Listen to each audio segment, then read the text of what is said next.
The rain didn't fall that day.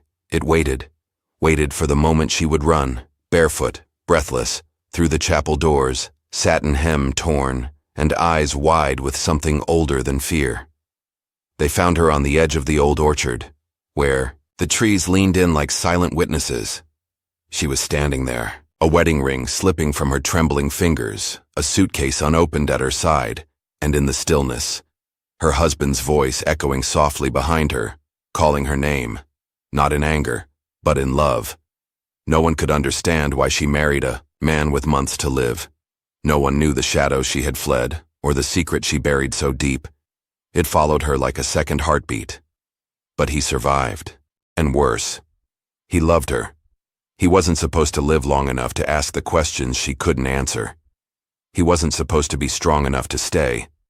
But he did, and so did her past. Subscribe now, because tomorrow's story will haunt you even deeper. You'll need it. But before that, let me take you to the day it all began.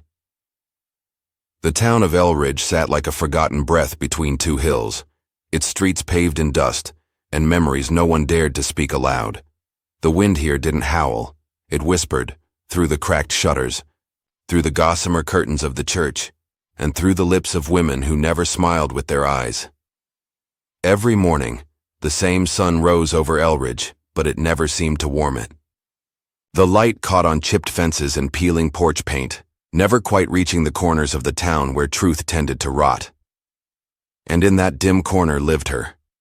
Her name was Nora. She moved like someone trying not to be seen. A quiet shape, in a brown wool coat, hair always pinned back too tightly, her footsteps muffled on the gravel road as if even the earth wanted to hush her. Most didn't remember where she'd come from, the rest pretended not to. Children were told not to stare, but they did anyway. It wasn't the limp, though that caught their eyes first. It was the way she never looked up, never smiled.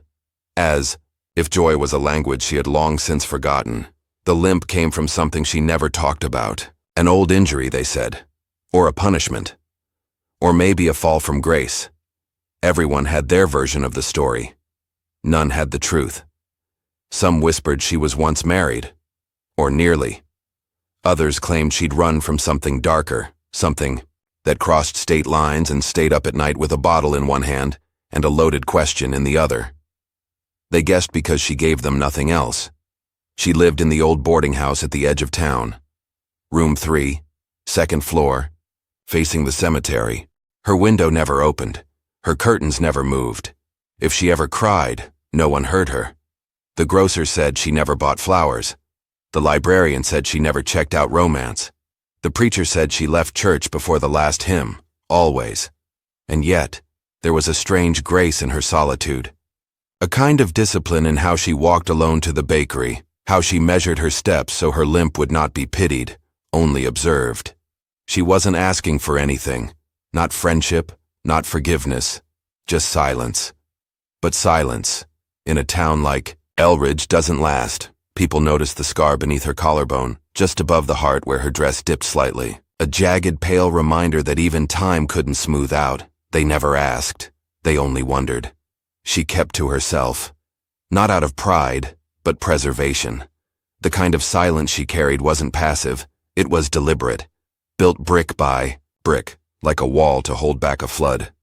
No friends came knocking. No letters arrived.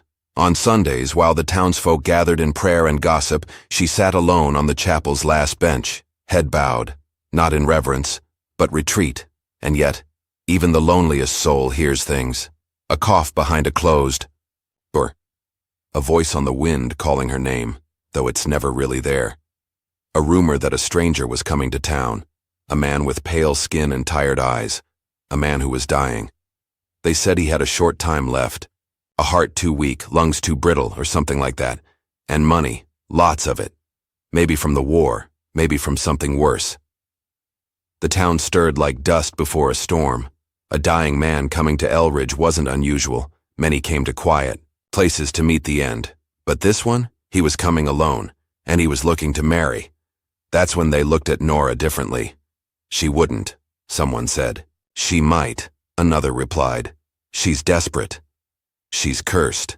She's perfect for him. No one spoke to her directly, of course. Just the glances, sharper now, as if her presence made more sense when framed in tragedy. But, Nora, she didn't flinch. Not when the whispers got louder. Not even when Mrs. Callahan offered her a pie just because, or when Mr. Wren, the postman, gave her 2 stamps instead of 1. The town never gave without reason, and she knew what they were thinking, that she might do it. Marry a dying man. Let the past be buried in someone else's grave. What they didn't know, couldn't know, was that she had already considered it. Not out of cruelty, not even for money, but for something much colder. Escape. You see, Nora didn't want to start over. She didn't believe in second chances. She just wanted to disappear, to become someone else's memory instead of her own punishment. There were nights she stood at the edge of the river, watching the water slide over rocks with the patience of centuries.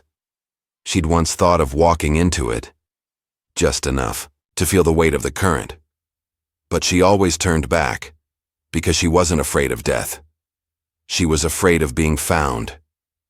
What she carried inside her was heavier than grief. It was the knowledge that someone, somewhere, still remembered what she did, and worse, what she didn't do. So when she heard about him, the man with weeks to live, a house on the hill, and no family to mourn him, she didn't ask questions. She simply walked into the mayor's office and said, "I'll marry him." No one expected it to be so fast. No one expected her to speak first.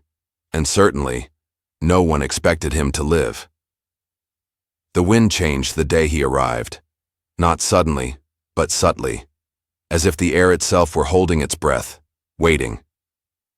The dust on Elridge's main street didn't stir the same way. The crows on the chapel roof didn't cry as often.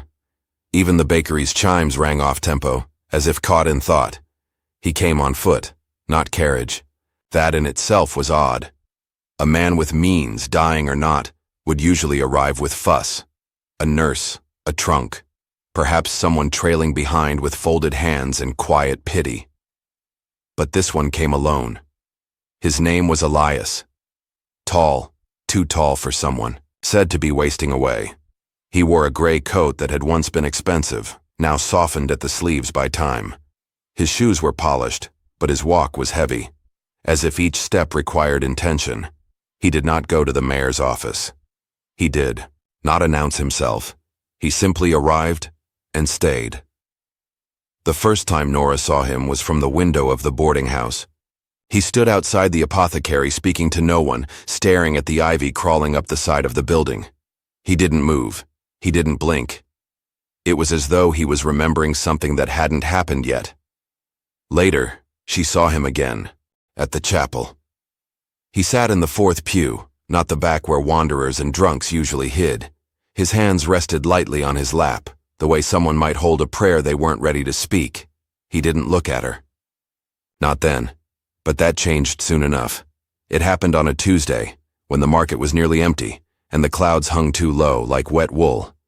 Nora was selecting pears from the half-rotten crate when a shadow moved beside her. She reached for the fruit, and so did he. Their hands didn't touch, but something else did. A flicker. A pause. Not electricity. No. Nothing so simple. But something old. Familiar. A recognition without name. "Take it," she said. Her voice hadn't been used that morning. It rasped like paper. He didn't. "Only if you want it," he replied, eyes not on the pear, but on her. She hesitated. People didn't talk to her like that. Not with gentleness. Not like she was real. She left the pear behind. He didn't. Pick it up. That night the wind blew harder. Her window rattled. She didn't sleep. They crossed paths again the next morning. At the well. Then near the church. Then behind the library where the wisteria grew wild. Each time no more than a nod. A glance. Once he said, "Good morning." She didn't answer, but she didn't walk away either. It was the 4th meeting that broke the silence. "You, limp," he said gently. No judgment. No pity. Just a fact. She bristled. So do ghosts. He smiled at that. Then I'm in good company. They said nothing more. But that was enough. By the end of the week, the town had noticed. Mrs. Alder, at the bakery, whispered first. He lingers when she's near. Mr. Grimsby from the post office muttered. Didn't think she could talk. And little Ellie Hart, who watched everyone with her wide, hungry eyes, asked her mother, Is Miss Nora allowed to be smiled at? The suspicion didn't come from cruelty. Not entirely. It came from fear. Fear of change. Fear that maybe they'd misjudged her. Fear that a dying man might uncover something they'd all worked hard to ignore, because Elridge, for all its silence, was full of secrets, and one secret always threatens to unravel the rest. One evening, under the sycamore tree, by the chapel, Elias spoke to her again, this time more words. I heard you said yes, he murmured. She didn't ask how he knew. Gossip moved faster than truth in this town. I did, she replied. Her voice was steady. Why? She could have lied, said it was for his money, or pity, or loneliness, but he deserved more than that.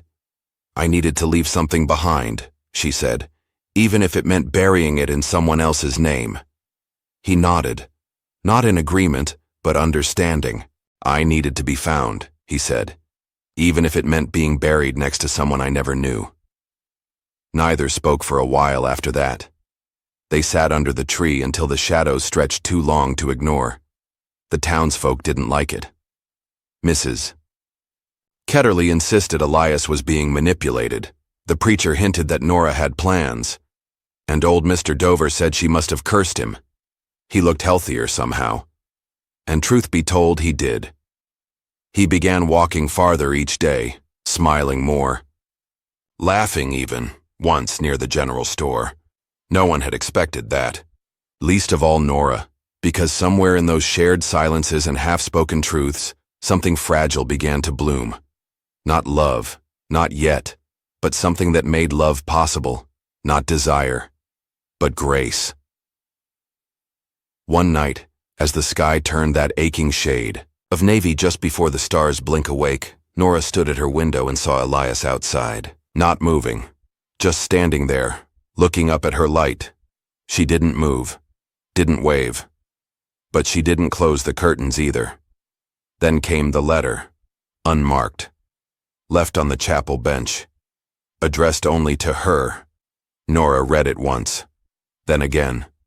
The handwriting was too neat, the ink too fresh. You can marry him, but you can't outrun what you did. Not here, not anywhere. People forget, but I don't. A friend. She folded it carefully, as if creases could hide the meaning. The next morning, she burned it. But the ashes wouldn't stay down. It began with the dress. A pale blue thing, simple, but lovely. She'd sewn it herself, in the quiet hours before sunrise, when the town was still asleep and her hands were steady. It was meant for their wedding, not grand, just honest. Just theirs. But the morning she placed it on the line to air, it was gone. At first, she thought it had blown away. The wind had been cruel that night. But no, the pin was still there, snapped in half. Deliberate. She found it later. Not the dress, but pieces of it, tacked to the chapel doors, hung like a warning, torn in half and smeared with something dark. Not blood, but the kind of ink used to stain truths. Someone had written on it in chalk, "You don't get to start over." And suddenly, the silence in town felt louder than screams. She didn't cry, didn't scream, didn't tell Elias. Instead, she vanished, packed nothing, left no note, just walked, past the bakery, past the well, beyond the cemetery gate and into the old woods where snow still slept in the shadows. The wind followed her. The cold sank in. She didn't run.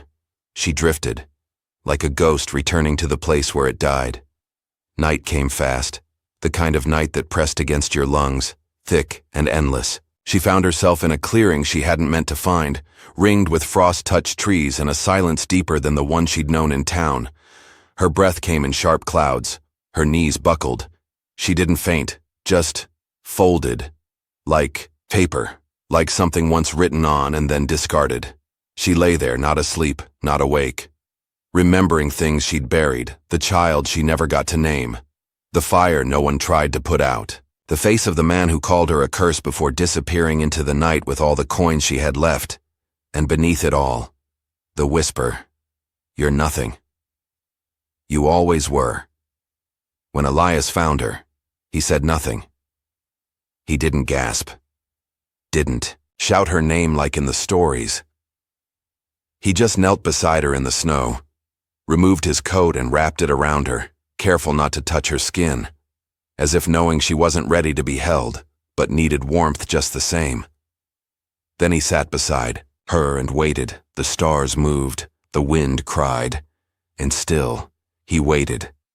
At some point she whispered, "Why did you come?" His voice was barely there.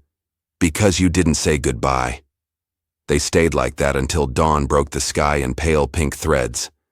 When she finally stood, he didn't offer his hand. Just rose beside her, keeping her pace. Step by step. "No, hurry. No questions." Back in town, the rumors bloomed like rot. She ran off again. She always breaks things. Bet she's pregnant. Bet it's not his. Elias didn't defend her, not with words. He walked with her through the square, head held level, stopped at the bakery, bought bread, handed it to her without a glance, paused by the chapel, let her walk in first, and somehow that said more than speeches ever could. That evening she spoke. In their small, quiet room above the apothecary, she stood by the window and said, "They hung the pieces of my dress like a warning." He turned from the mirror slowly.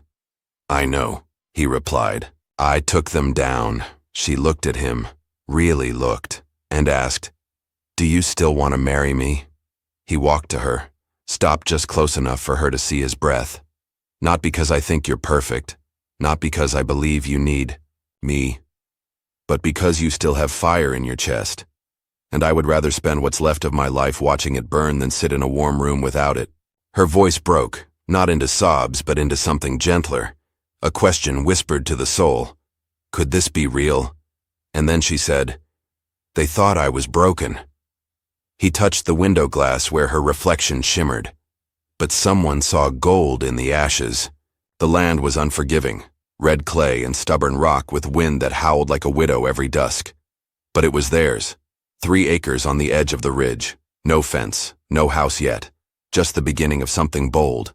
They built with bare hands and bruised hearts, one stone at a time, one nail, one breath. Elias limped worse now. The cold had crept into his bones and made a home there, but he never let it stop him. She kept a fire going day and night, not just in the hearth but between them, cooking, stitching, whispering the names of plants that would grow when the frost gave up. Together, they planted seeds in soil that had never known hope. The town didn't forget. Every Sunday they walked past the same eyes, the same whispers. "Still with her? Poor man's lost his mind. She's cursed, you know. You just wait." But she no longer flinched. Not because the words didn't cut, but because now someone held the wound with her. And he had. Scars, too, not all of them visible. One afternoon, as they stacked wood behind the half-built barn, a rider came up the trail, dusty hat, black gloves, a sheriff's badge too clean to be trusted. Elias saw him first and didn't move. Just straightened his back and let the hammer fall slow into the dirt. The man's voice was smooth, but the words weren't. "Heard a woman lives here now. One with a history in 3 counties." Elias said nothing. She stepped forward. Not behind him, beside him. "I'm not hiding," she said. "I'm healing." The lawman raised an eyebrow. "Healing's fine, long as it doesn't get in. The way of justice." Then he tipped his hat and left. But the dust he stirred up didn't settle for days. That night, Elias sat quiet by the fire, a letter open in his lap, his hands trembling, not from fear but memory. She asked, "Was that about me?" He shook his head. "It was about us." Then he held the letter up to the firelight. It was a warrant. Not for her. For him. "I ran. Once too," he confessed. "Deserted a war I didn't believe in. Left men behind. Spent 5 years in a hospital pretending to be someone else. The air between them turned cold, not with blame, but the sharp breath of truth. She looked at him not with fear, but recognition. You ran, she said, and lived. I ran, she added, and survived. Then they sat in silence, two ghosts learning how to be alive again. The wind rose that night, a storm unlike any they'd seen. Thunder like cannon fire, rain like spilled grief. The half-built roof didn't hold.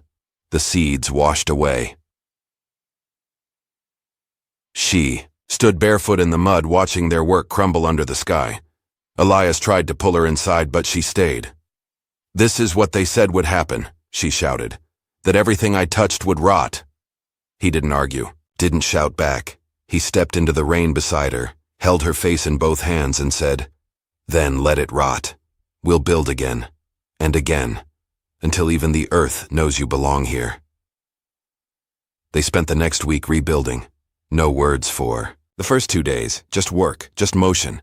But the silence wasn't empty anymore. It was full of resolve. On the 7th night, she whispered, "I never asked why you stayed."